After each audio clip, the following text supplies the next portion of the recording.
దేవుడు ప్రేమించి తను ఈ దినాన దేవుడు నాకు ఆయుష్కాలం ఇచ్చిన విధానాన్ని బట్టి ఆయనకి నేను కృతజ్ఞత హృదయపూర్తిగా తెలియచేసుకుంటూ ఉన్నాను.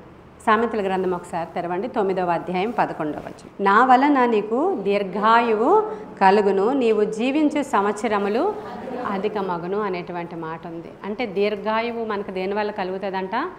దేవుని వలన. దేవుని వలననే ఒక వ్యక్తికి దీర్ఘాయువు కలుగుతుందంట. అది మన జీవించేటువంటి సంవత్సరాలని అధికము చేస్తుందన్నమాట. మనం 65వ కీర్తనలో చూస్తాము, సంవత్సరము అని దయాకిరీటాన్ని దేవుడు అనుగ్రహించాడు. ఎవ్రీ బర్త్డే ఫంక్షన్లో కూడా ఆ మాట చెప్తారు.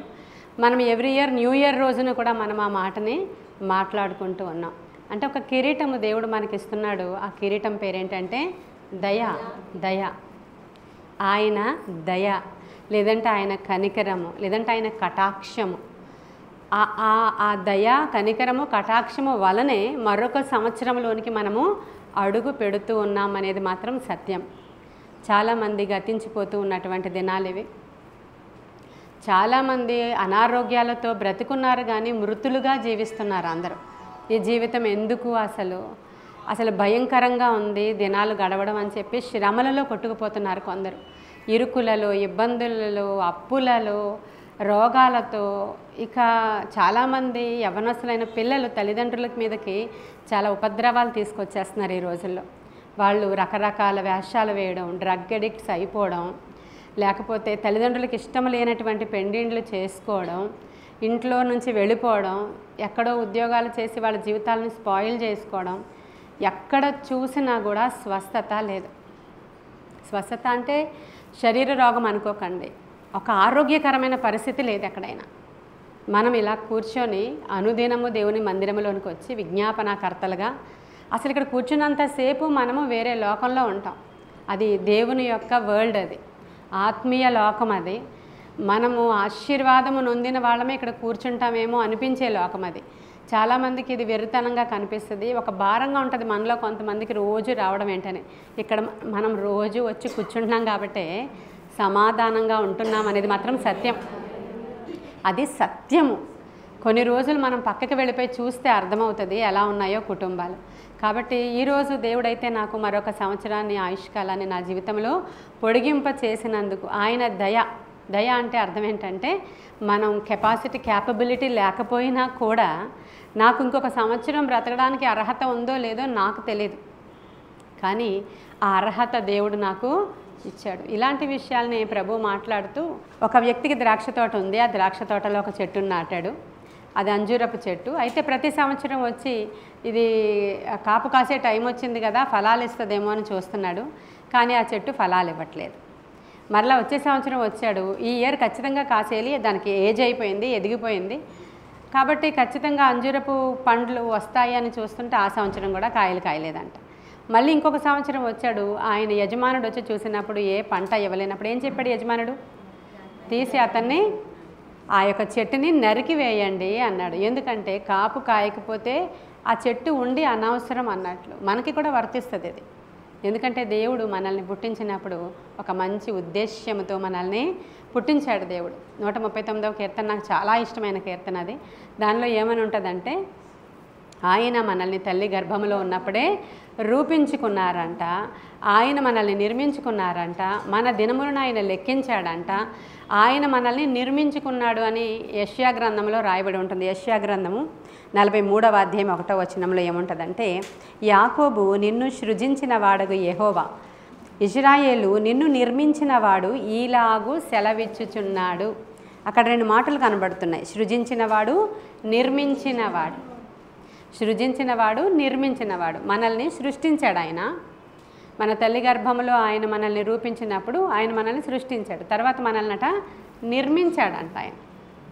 నిర్మించడం అంటే మనం ఒక బిల్డింగ్ని నిర్మించడం అంటాం, అంతేనా?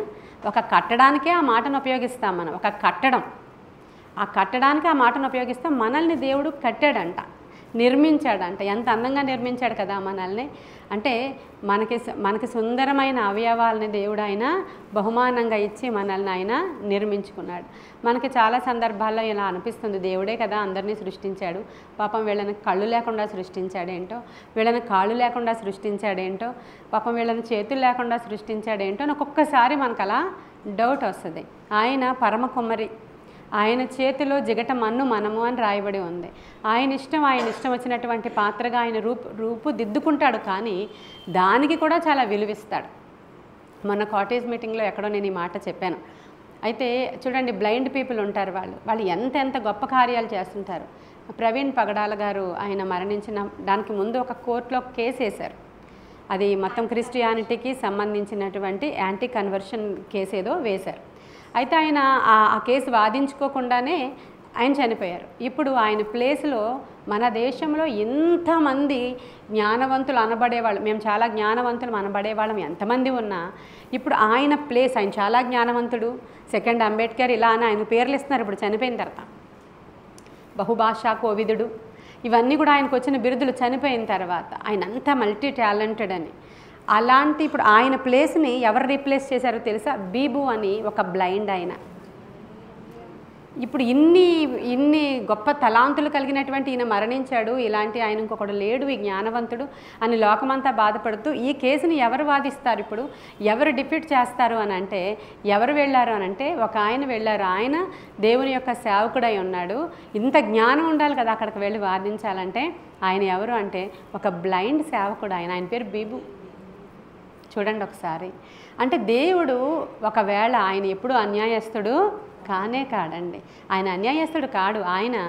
ఆయన నిర్మాణకుడు, ఆయన నిర్మించుకుంటాడు, ఆయన ఇష్టం అది. కానీ ఆయన ప్రణాళికలో మనం ఏమై ఉన్నామో, ఎలా నిర్మింపబడ్డామో అది మన కన్నులకు, దావీదు అంటాడు, నా కన్నులకు అది ఆశ్చర్యము. నా యొక్క బాడీలో ఆ నిర్మాణము చూసినప్పుడు, నరాల వ్యవస్థను చూసినప్పుడు, ఎముకల వ్యవస్థను చూసినప్పుడు, ఆ యొక్క రక్త ప్రసరణ వ్యవస్థను చూసినప్పుడు, నా హార్ట్ పనిచేసే తీరును చూసినప్పుడు అవి నా కన్నులకు చాలా ఆశ్చర్యంగా అనిపిస్తుంది. నాకు భయమును ఆశ్చర్యమును కలుగుతుంది అంటాడు ఆయన. భయము, ఆశ్చర్యం. మనము ఈ జీవితాన్ని చాలా సులువుగా తీసుకుంటూ ఉంటాం. వచ్చిన కష్టాలను బట్టి, లేదంటే నష్టాలను బట్టి, లేదంటే ఏమీ తోచక, దిక్కు తోచక, ఇంకేం చేయాలో తెలియక ఎందుకు వచ్చిన జీవితం అనే మాట ప్రతిసారి మాటికి అంటూ ఉంటారు చాలామంది. మాటికి ఎందుకు? ఈ అప్పులు తీరలేనప్పుడు ఈ జీవితం ఎందుకు? ఈ బాధలన్నీ పోలేనప్పుడు బ్రతికుండి ఎందుకు? పోతే గొడవ దులిపోలేదా అంటూ ఉంటారు. ఆ మరణకరమైన రోగం ఆ సమయానికి వాళ్ళకి వస్తే, అమ్మో నన్ను బ్రతికించి దేవుడా అని అరుస్తాడు. మళ్ళీ కొంతమంది దాన్ని కూడా ఓవర్కమ్ చేసి బయటకు వచ్చి ఆత్మహత్యలు చేసేసుకుంటూ ఈ దేవుని ఆలయాన్ని చాలా సులువుగా తీసుకుంటూ ఉంటారు. ఆయన మన నిర్మాణకుడు. ఆయన అంటాడు, ఆయన మనల్ని బ్రతుకు అని చెప్తేనే బ్రతుకుతామంట మనం. ఎహెజ్కేలు గ్రంథము 16వ అధ్యాయం తెరవండి ఒకసారి. ఎహెజ్కేలు గ్రంథము 16వ అధ్యాయము 4వ వచనంలో ఆయన ఇజ్రాయెల్ కంట్రీ గురించి, ఒక జనాంగము గురించే మాట్లాడుతున్నారు. ఆయన మాట్లాడుతున్నప్పుడు, ఒక తల్లి గర్భములో నుంచి నువ్వు బయటకు వచ్చి నువ్వు రక్తములో పొరలాడుతూ ఉన్నప్పుడు, నీ నాభి సూత్రము కోయబడకుండా ఉన్నప్పుడు, నువ్వు తల్లి గర్భంలో నుంచి బయటకు వచ్చిన తర్వాత నువ్వు రక్తంలో పొరలాడుతున్నావే, అప్పుడు నేను వచ్చి నిన్ను తీసుకొని నీ యొక్క బాడీని నేను శుభ్రం చేసి నూనె రాసి నిన్ను కడిగి నిన్ను శుద్ధీకరించి ఏమన్నాడంట దేవుడు? నువ్వు బ్రతుకు అన్నాడంట ఆయన. హల్లెలూయా. అప్పుడు ఆ యొక్క జీవితంలో ఊపిరి వచ్చినట్లుగా, తల్లి గర్భంలో ఒక వరల్డ్, అదొక రకమైనటువంటి ప్రపంచం. తల్లి గర్భం 9 నెలలు తల్లి గర్భంలో ఒక రక్తపు ముద్ద, రక్తపు గడ్డ, అది పిండముగా రూపుదిద్దుకోవడం చూసినప్పుడు మనం చూడలేం. అది ఎలాగా మార్పు చెందుతూ ఉంటుందో రోజు రోజుకి. ఆ రక్తపు ముద్ద రూపు ఏం ఉండదు, వికారంగా ఉంటుంది. రక్తపు ముద్దగా ఉన్నప్పటి నుంచే ఎదుగుతున్న ప్రతి స్టేజ్ చూస్తే మీరు, అది వికారంగానే ఉంటుంది. లోపల ఉన్నటువంటి ఆ పిండానికి తల్లి గర్భములో నుంచి ఆ బిడ్డ గర్భములోనికి ఒక ఏముంటుంది? పైపు ఉంటుంది. దాన్ని ఏమంటారంటే బొడ్డుతాడు అంటారు. ఆ బొడ్డుతాడు ద్వారా మనం తీసుకున్న ఆహారం అంతా వానికి వెళుతూ ఉంటుంది. మనం ఏం చేస్తున్నామో అదంతా ఆక్సిజన్ కూడా దాని ద్వారానే, అంతా కూడా బొడ్డుతాడు ద్వారానే బిడ్డకి అందుతూ ఉంటుంది. బిడ్డ పుట్టగానే ఏం చేస్తారంటే బొడ్డుతాడుని కట్ చేసేసి అప్పుడు ఇలా తలక్రిందులుగా పట్టుకుంటారు, ఇలా కాళ్ళు పైకి తల క్రిందకి పట్టుకుంటారు. డాక్టర్ గారు అలా పట్టుకుంటారు. ఫస్ట్ మనం చూడం కదా ఏం జరుగుతుందో లోపల. అలా పట్టుకున్నప్పుడు ఇదేంటిది డాక్టర్ గారికి అసలు ఏం పని చేయడం లేదా, ఇప్పుడే పుట్టాడు బిడ్డ, చాలా జాగ్రత్తగా పట్టుకోవాలి, ఇలా పట్టుకున్నాడు ఏంటినా అనుకుంటాం మనం. అలా తల్ల క్రిందులుగా పట్టుకున్నప్పుడే ఆ లంగ్స్లోనికి ఆ గాలి అంటే చేరాల్సినటువంటి ఆక్సిజన్ వెళ్ళి వాడు అప్పుడు బయట ఏడవడం మొదలు పెడతాడు. అప్పుడు దేవుడి ఆ స్టేజ్లో నాభీసూత్రము కట్ చేయబడినప్పుడు ఆ స్టేజ్లో దేవుడు వచ్చి నువ్వు బ్రతుకు అంటేనే ఆ బిడ్డ బ్రతుకుతాడంట. అంత మర్మము దాగి ఉంది ఒక మానవ జీవితంలో.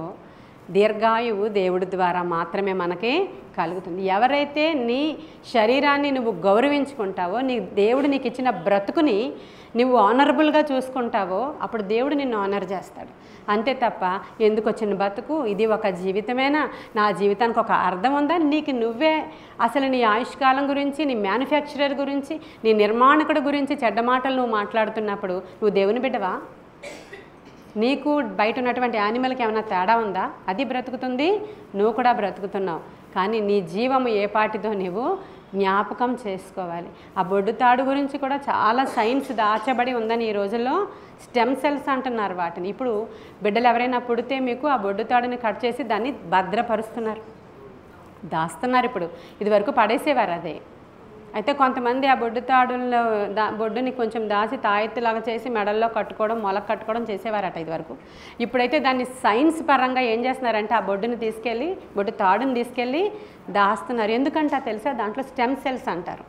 అంటే ఇప్పుడు ఎవరైతే బిడ్డ పుట్టాడో ఆ బొడ్డు ద్వారానట మళ్ళీ అలాంటి బిడ్డనే తయారు చేయొచ్చంట.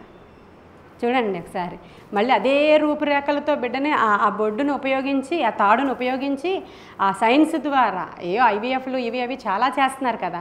ఆ సిస్టమ్ ఏంటో తెలియదు కానీ సేమ్ ఇప్పుడు మా మమ్మీ బొడ్డు తాడు కానీ ఉంటే ఈరోజు మళ్ళీ ఇంకొక నాలాంటి అమ్మాయే వస్తుందండి. ఎంత సైన్స్ దాచబడి ఉంది. దేవుడు ఆయన నిర్మాణకుడు, ఆయన నిర్మాణం ఎంత ఆశ్చర్యకరమైనది. ఈరోజు ఆలోచన చేయాలి నీవు నేను. ఈరోజు జ్ఞాపకం చేసుకోవాలి. ఈరోజు మనకేవో కార్యాలు జరగలేదని, పెళ్లి జరగలేదని, బిడ్డ పుట్టలేదని, లేకపోతే వ్యాధి పోలేదని, లేకపోతే ఇల్లు కొనుక్కోలేదని, భర్తకి ఉద్యోగం లేదని, ఈవిడికే ఉద్యోగం లేదని గోల గోల పెడుతున్న అనేక మంది ఉన్నారు ఈ రోజుల్లో. నీకు అసలు ఊపిరి నీ యొక్క శరీరంలో ఉంది అంటేనే గొప్ప కృప. ఎందుకంటే కిరీటం ఎవరు పెడతాడంట ఆయన? ఆ సంవత్సరం దాటి ఆయుష్కాలం కలిగి ఈరోజు నేను బతుకున్నాను కాబట్టి నా తల మీద పొద్దున కిరీటం పెట్టాడు దేవుడు. అంతే కదా. నేను బ్రతికి లేకపోతే తీసుకొచ్చి చనిపోయిన వాళ్ళకి కిరీటం పెడతాడా దేవుడు? నీకు నీ తల మీద ఆ కిరీటం రావాలంటే నీవు ఈ రోజుని క్రాస్ అయ్యి నీకు నూతన దినంలోనికి నువ్వు అడుగు పెడితే నీ తల మీదకి కిరీటం వస్తుంది. అది దేవుడు పెట్టినటువంటి కిరీటం, ప్రీషియస్ అది. అలానే అందరూ ఇంత గ్రాండ్గా బెలూన్స్ ఊది, పెద్ద పెద్ద బట్టలు కట్టుకొని, నగలు వేసుకుని ఆర్భాటముగా పుట్టినరోజు చేసుకోండి అని నేను చెప్పట్లేదు. మనము లోపల ఉన్నటువంటి నీ యొక్క ఊపిరిని బట్టి దేవునికి కృతజ్ఞతాస్తుతులు చెల్లిస్తూ నీవు ఏం చేయగలవో, ఆయన చిత్తములో నీవు ఏం చెయ్యాలని దేవుడు నిన్ను నిర్మించాడో అది తెలుసుకోవడం చాలా ముఖ్యం. ఇప్పుడు నా ఎడల దేవుని చిత్తం ఏంటో నేను గ్రహించగలిగాను కాబట్టి ఈరోజు ఈ సేవలో నేను ఉన్నాను. మరి నీవు నీ ఎడల దేవుని చిత్తం గ్రహించగలిగావా అంటే ఆన్సర్ చాలామందిది నో. మీకు తెలియదు, మీరు పుట్టారు, పెరిగారు, మీకు ఎవరో ఒక అబ్బాయి నచ్చాడు, దొరికాడు, పెళ్లి చేసుకున్నావు. అవును, దాంట్లో దేవుని చిత్తమా కాదా అని నువ్వు అడగలేదు. లేదు, మీ తల్లిదండ్రులు తెచ్చారు, ఏదో డబ్బులు ఉన్నాయి, ఉద్యోగం ఉంది, చేసేసుకున్నావు. దేవుని చిత్తమా కాదా అని నీవు అడగలేదు. నీవే నీ లైఫ్లో నీవే సెలెక్ట్ చేసుకున్నావు, నీవే చూసేసుకున్నావు, అన్నీ నీ ఇష్టమే. అది నువ్వు సెలెక్ట్ చేసుకుని నువ్వు ఇది చెయ్యి, నువ్వు ఇది చెయ్యి, నువ్వు ఇది చెయ్యి అని దేవుడిని అడుగుతావు. అది గాడ్స్ విల్ ఎంత మాత్రం కూడా కానే కాదు. నీవు అలాగే గడిచి వెళ్ళిపోతున్నావు. కానీ దేవుణ్ణి అడగాలయ్యా, నాకు 139వ కీర్తన చదువుతున్నప్పుడు నీవు నియమింపబడినటువంటి దినాలు నాకు ఏర్పాటు చేసావు, తల్లి గర్భంలో ఉన్నప్పుడు నన్ను రూపించుకున్నావు, నన్ను నిర్మించిన వాడవు నీవు. ఎంత చక్కని కన్స్ట్రక్షన్ అయ్యా ఈ యొక్క బాడీ, లేదంటే ఈ యొక్క ఆలయం. కాబట్టి నా ఎడల నీ చిత్తం ఏమై ఉంది ప్రభు అని అడిగితే నువ్వు చెప్తాడు ఆయన. ఏం చేయాలి? ఈ ఇయర్ కూడా నిన్ను ఉండనిచ్చాడే, ఎంత కృప అది. నన్ను ఉండనిచ్చాడు దేవుడు, నిన్ను ఉండనిచ్చాడు దేవుడు, ఎంత కృప.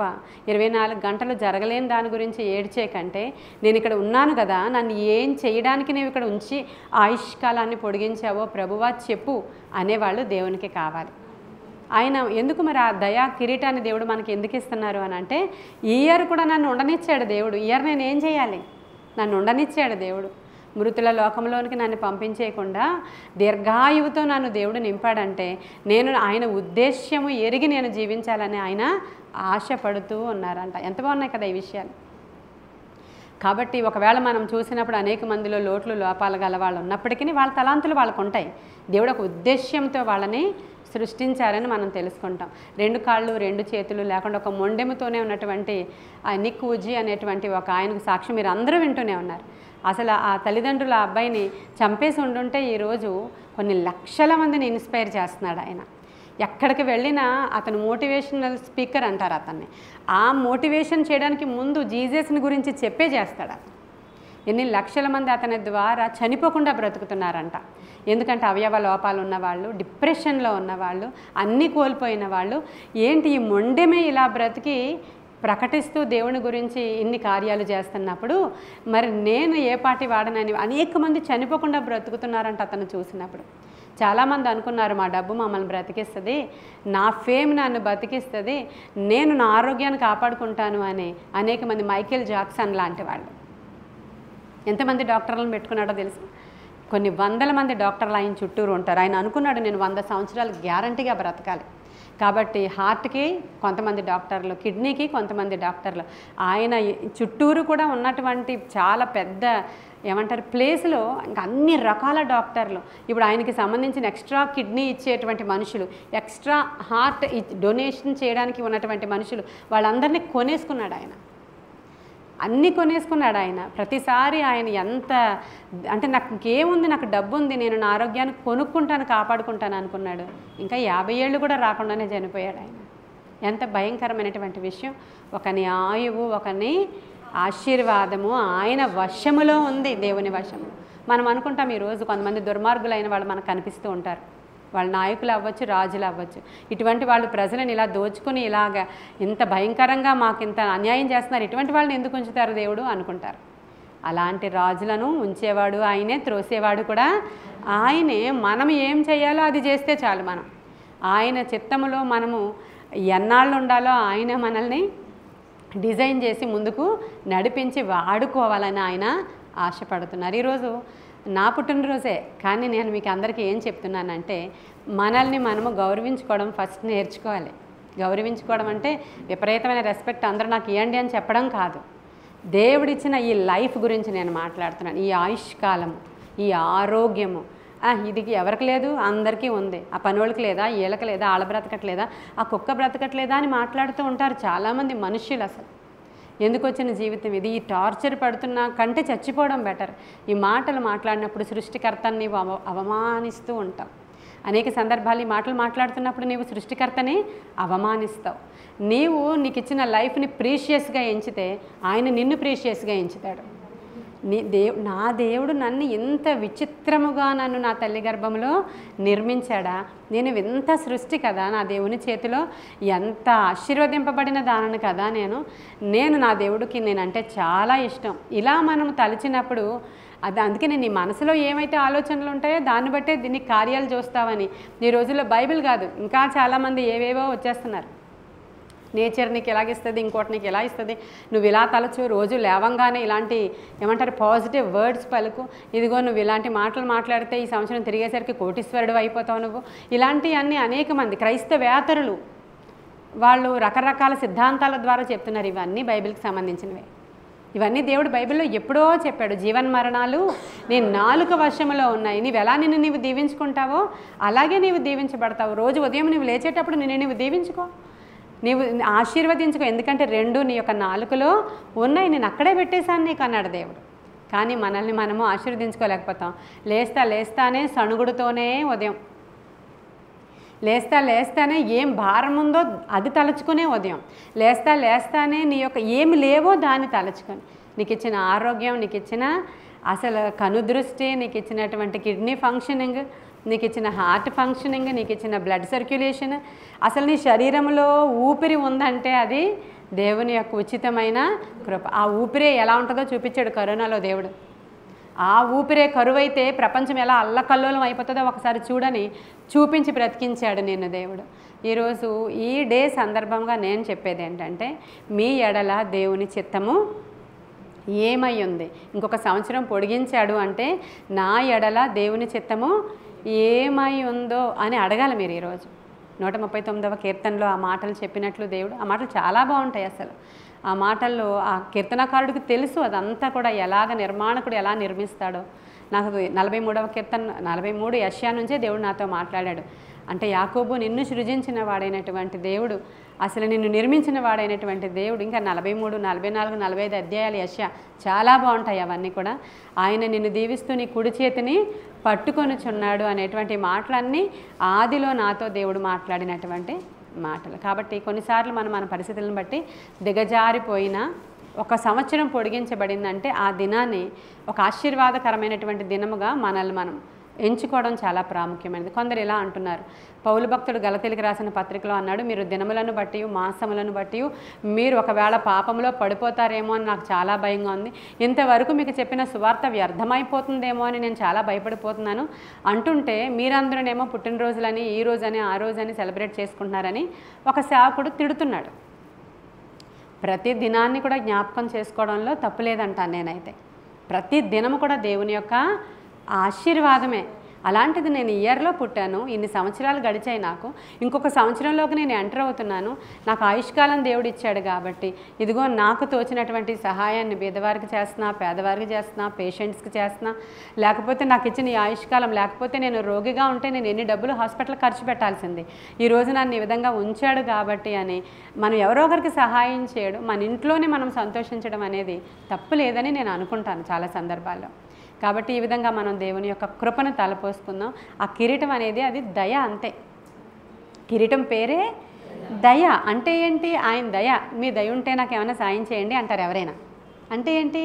మనం అంత అర్హులం కాదు. ఇప్పటికే మనకు 2-3 సార్లు సహాయం చేసేశారు, వాళ్ళు చేసేశారు. అయినా సరే మనకి ఇప్పుడు సహాయం అవసరం. అప్పుడు వెళ్ళి అంటారు, అయ్యా నాకున్నప్పుడు నీకు ఖచ్చితంగా నేను ఇచ్చేస్తాను, ఏదో మీ దయ ఉంటే నాకు మీరు చెయ్యండి, ఇంకా లేదు అనుకుంటే నేను ఇక్కడ నుంచి వెళ్ళిపోతాను అంటారు కొన్నిసార్లు అడగడానికి మనం వెళ్ళినప్పుడు.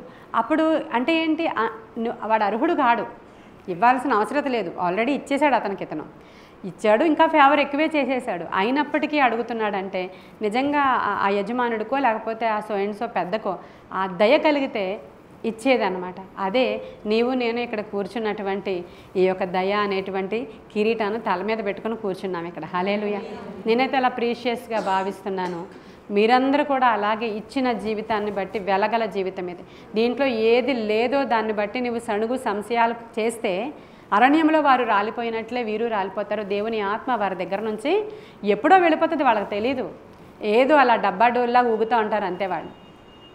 ఆయనకి ఇష్టం లేనివి చేసినప్పుడు ఆయన మనలో నివాసము ఉండడు. ఎందుకంటే ఆయన చెప్తాడు, మోషే వీళ్ళ వల్ల నేను చాలా విసిగిపోయాను, నేను విడిచి వెళ్ళిపోతాను, నేను నీతో పాటు నీ జర్నీలో రాను అంటే ఆయన లేకుండా కూడా వీళ్ళు నడిచి వెళ్ళొచ్చు. మీకు అర్థమవుతుందో లేదో?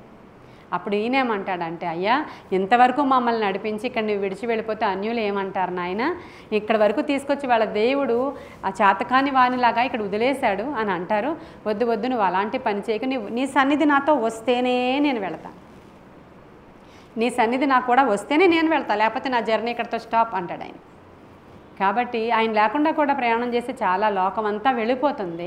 కానీ ఆయనతో ప్రయాణం చేస్తున్న మనము ఆయన చేసిన ప్రతి మేలు ఉపకారాలు ఇప్పుడే పాట పాడుతున్నారు, నీ దయలో నీ కృపలో కాచితివి గత కాలం అంతా అని.